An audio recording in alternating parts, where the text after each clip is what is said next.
जी आपल्या आसपासची बातमी असेल आपणा सर्वांसाठीची। आपण पाहत आहात 7 मराठी न्यूज।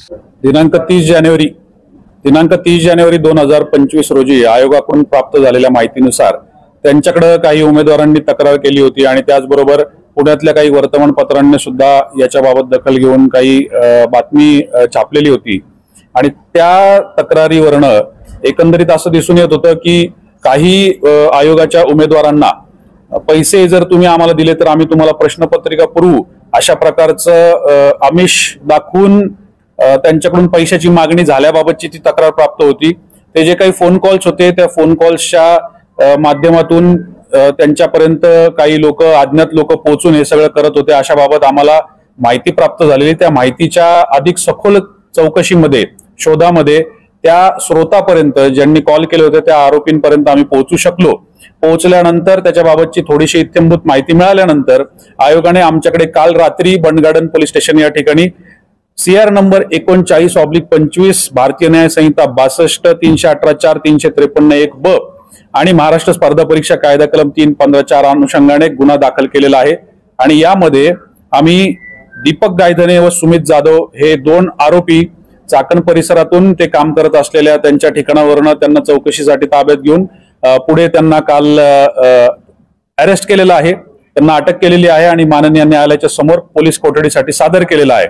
यामध्ये अधिक सखोल तपास जेव्हा चालू होता त्यावेळी असं निदर्शनास आलेलं की या दोघांच्या संपर्कामध्ये योगेश वाघमारे नामक इसम हा नागपूरचा राहणारा इसम होता आणि कालच्याच दिवसामध्ये आम्ही नागपूर क्राईम ब्रांच यांची मदत घेऊन या योगेश वाघमारे या इसमाला सुद्धा त्या ठिकाणी ताब्यात घेतले। आपली टीम त्याला आता ताब्यात घेऊन पुढील प्रक्रियेसाठी या ठिकाणी येत आहे। जी काही माहिती प्राप्त झाली आहे, ज्या काही चौकशा झाल्यात, आसपासच्या लोकांच्या ज्या काही इंट्रोगेशन झालेले आहेत, त्यांचे जे काही डिजिटल एव्हिडन्सेस आहेत त्याची जी काही पाहणी असेल किंवा जी काही आपल्याला आतापर्यंतची माहिती मिळालेली आहे, प्राथमिक माहिती जी आहे, झालेला जो तपास आहे त्याच्या अनुषंगाने तरी सद्यस्थितीमध्ये असं दिसतंय की यामध्ये कुठल्याही प्रकारचे प्रश्नपत्रिकेचा संच किंवा अशा प्रकारची कुठली गोष्ट सध्या तरी आम्हाला कुठल्याही प्रकारची आढळून आलेली नाही। या मुलांपर्यंत ते कशा पद्धतीने पोहोचले, कारण आजकाल प्रत्येक जण कुठं ना कुठं तरी आपला क्रमांक आपलं नाव देत असतो।